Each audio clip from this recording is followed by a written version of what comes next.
Halo sobat semua, selamat datang kembali di channel novel kita. Sebelum kita lanjutkan ceritanya ini, ayo jangan lupa subscribe, like, komen, share, dan nyalakan lonceng notifikasinya agar mendapatkan notifikasi video terbaru ketika Mimin upload videonya.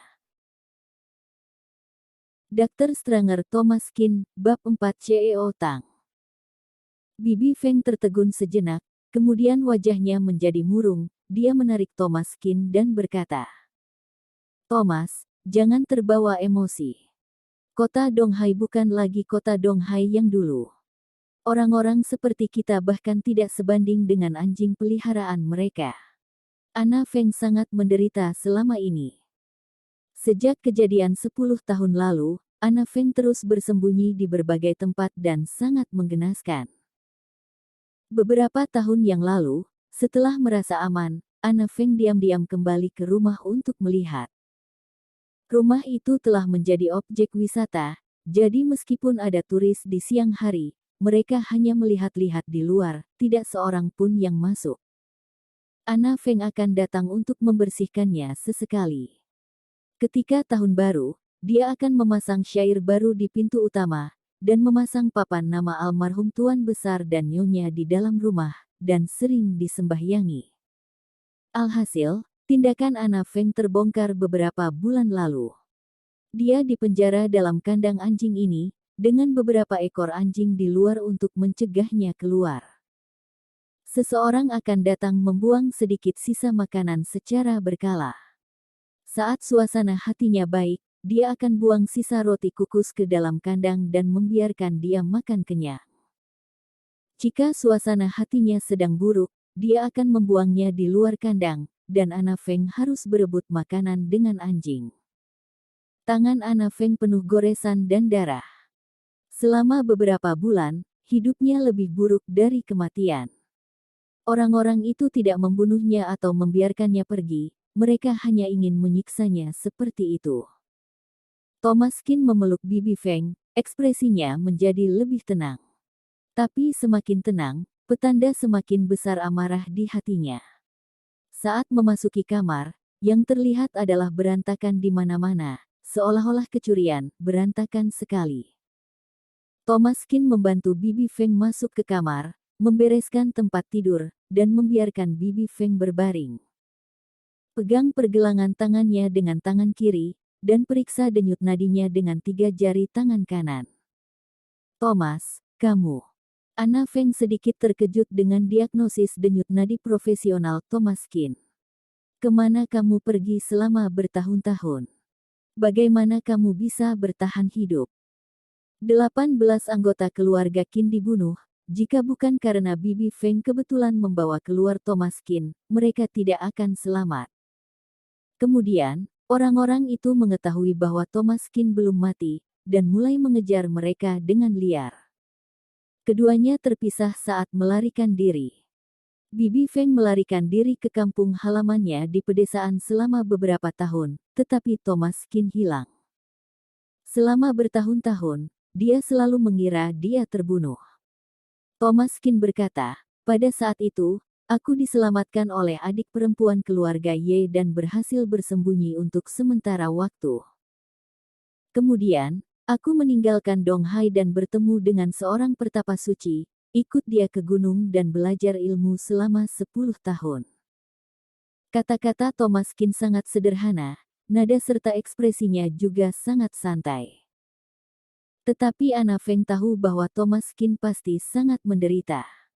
Segera, Thomas Kin mengangkat pergelangan tangannya. "Bibi Feng, jangan khawatir, kamu dalam keadaan sehat. Hanya saja beberapa bulan terakhir ini sedikit menderita, dan pernah digigit oleh anjing-anjing ganas itu, ada peradangan di tubuhmu. Aku akan memberimu resep untuk pembenahan terlebih dahulu, lalu kerok dan akupuntur beberapa hari kemudian, nanti akan baik-baik saja." Ana Feng mengangguk dengan terpana. Dia benar-benar tidak berani membayangkan berapa banyak penderitaan yang dialami oleh tuan mudanya sehingga dari seorang tuan muda yang berpakaian bagus, makan nikmat dan dilayani penuh setiap saat bisa menguasai ilmu pengobatan ini. Thomas Qin membelikan sedikit makanan untuk Bibi Feng. Dia sakit dan tidak boleh makan lemak dan berminyak. Dia memilih bubur nasi dan telur, dan merebus obat herbal untuk diminumnya. Bibi Feng, sekarang kamu katakan, siapa yang mengurungmu di sini? Thomas Qin sepertinya bertanya dengan santai, tetapi dalam nada suaranya, masih ada kemarahan yang tak terkendali. Sebuah keluarga yang terdiri dari 18 orang dibantai. Kerabat Thomas Qin di dunia hanya tinggal sedikit dan menerima penyiksaan seperti ini, dia harus mengembalikannya ratusan kali lipat. Bibi Feng meraih tangan Thomas Qin, matanya menunjukkan kekhawatiran. Tuan muda jangan pergi, kamu tidak bisa mengalahkan mereka. Thomas Qin tersenyum tipis, jangan khawatir Bibi Feng, aku tahu batasan.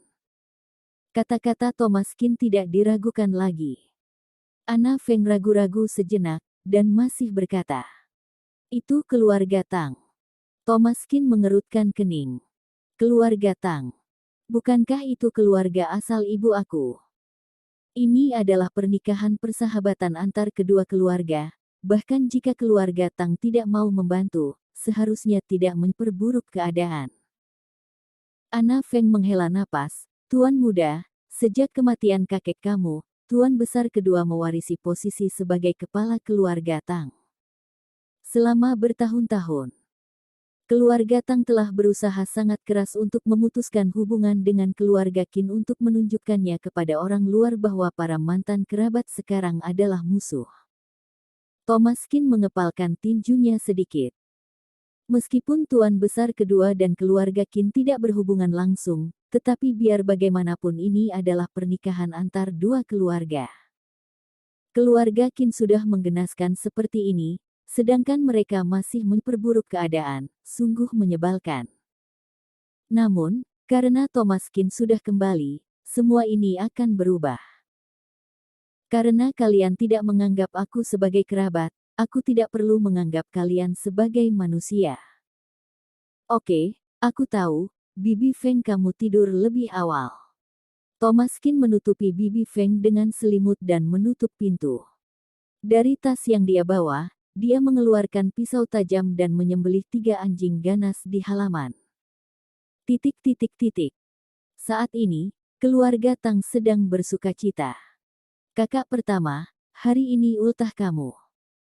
Semula ingin merayakannya di restoran, tapi kemudian teringat bahwa kita adalah keluarga besar, menurutku perjamuannya akan lebih bagus diadakan di rumah. Yang berbicara adalah putri ketiga dari keluarga Tang, dalam hubungan keluarga, dia seharusnya adalah bibi ketiga Thomas Qin. Kebanyakan dari mereka yang hadir di sini adalah bibi dan paman Thomas Qin. Sejak Julius Tang menjadi kepala keluarga Tang, putra tertuanya, Abraham Tang posisinya bagaikan matahari di langit, dia akan menjadi pewaris keluarga Tang, yaitu calon kepala keluarga. Orang-orang dalam keluarga ini secara alami akan menyanjung dan menjilat. Halaman besar keluarga Tang penuh dengan tamu saat ini. Mereka datang hari ini untuk merayakan ulang tahun Abraham Tang. CEO Tang, status keluarga Tang di kota Donghai sekarang meningkat. Akankah ada kesempatan untuk menjadi salah satu dari 4 keluarga besar di masa depan? Haha, tentu saja, CEO Tang sangat cerdas dan lihai, berkembang semakin baik dalam beberapa tahun terakhir, untuk menjadi salah satu dari 4 keluarga terbesar hanya tinggal tunggu waktu. Tidakkah kamu melihat bahwa 4 keluarga besar terus kosong untuk satu tempat? Itu memang disisakan untuk keluarga Tang kita. 4 keluarga besar di kota Donghai, Qin, Qi, Su, Hua. Keluarga Qi, keluarga Su, keluarga Hua. Dan Qin adalah keluarga Qin saat itu. Keluarga Qin terbunuh, dan 4 keluarga besar selalu kosong satu tempat. Banyak keluarga yang memperebutkan posisi ini. Tentu saja, yang paling kompetitif adalah keluarga Tang. Sebagai andalan keluarga Tang, Abraham Tang sedang dalam masa puncak kehidupannya, dan perkembangan karirnya sangat baik. Setelah ia menjadi kepala keluarga, sangat mungkin keluarga Tang akan termasuk di antara 4 keluarga besar. Namun, karena keluarga Tang dan keluarga Qin pernah ada pernikahan, ini berpengaruh besar pada mereka. Oleh karena itu, keluarga Tang mengabaikan hubungan pernikahan dan sangat menekan keluarga Qin. Bahkan jika itu hanya seorang pengasuh, juga harus dibunuh. Biar 3 keluarga lainnya melihat kinerja mereka dan biar dunia tahu bahwa keluarga Tang tidak ada hubungannya dengan keluarga Qin dulu. Abraham Tang mengangkat gelasnya, tetapi tidak bangun. Hari ini ulang tahun aku, terima kasih kepada semua tamu karena telah memberikan muka kalian, jangan sungkan, minumlah beberapa gelas lagi. Abraham Tang menyesap dan mengangkat gelasnya. CEO Tang bersulang, dan itu artinya memberi mereka muka. Semua orang secara alami berdiri dan minum habis sekali teguk dengan hormat. Ketika sedang ramai, seorang pengawal masuk dan berkata, CEO Tang, ada orang di depan pintu, dan dia membawa barang-barang, seolah-olah dia datang untuk merayakan ulang tahun, tetapi mengenakan pakaian lusuh, tidak seperti orang kelas atas. CEO Tang merayakan ulang tahunnya, tentu saja orang biasa tidak memenuhi syarat untuk datang. Abraham Tang berkata, tidak apa-apa, meskipun itu seorang pengemis, selama dia mengatakan sesuatu yang baik kepada aku, kamu bisa memberikan sedikit makanan untuknya dan suruh dia pergi. Iya. Pengawal itu hendak keluar, dan pemuda lusuh yang diceritakannya sudah masuk. Thomas Qin berdiri di pintu dengan wajah dingin, memandangi para tamu yang ramai di dalam, dan berkata dengan dingin, Abraham Tang, keluar.